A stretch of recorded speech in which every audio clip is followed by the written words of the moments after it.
اسرائیل ایک ایسی interested party ہے جس کا براہ راست اس میں نقصان کم ہے. جی، سب سے زیادہ جو نقصان ہے وہ ایران کا ہوگا یا نقصان جو ہے وہ امریکہ کا ہوگا. امریکہ، تو جی، اسرائیل تو ڈیفینیٹلی چاہے گا کہ اس کو ونس فار آل اس کو سیٹل کیا جائے. دوسری جانب ایران بھی چاہتا ہے کہ یہ issue once for all settle ہو, یہ چھوٹی چھوٹی جنگ بندیوں میں نہ ہو.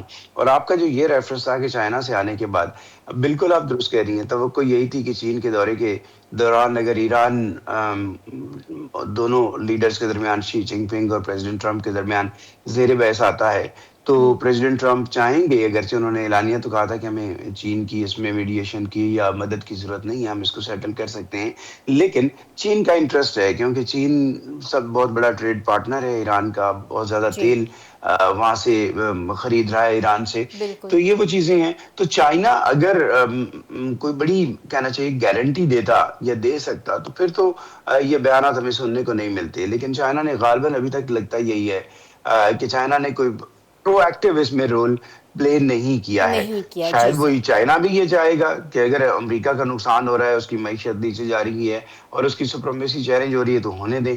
ہوں، ایران بھی یہ چاہ رہا ہے کہ اگر یہ معاملہ, یہ ٹینشن ایک دو مہینے اور چلتی ہے تو پریزیڈنٹ ٹرمپ اور ان کی پارٹی کو آئندہ مڈ ٹرم الیکشن کے اندر نقصان ہو سکتا ہے. یہ وہ کیلکولیشن ہیں, دوسری جانب ان کو کوئی بڑی ایک جلدی نظر نہیں آتی کہ وہ جنگ سے نکلیں.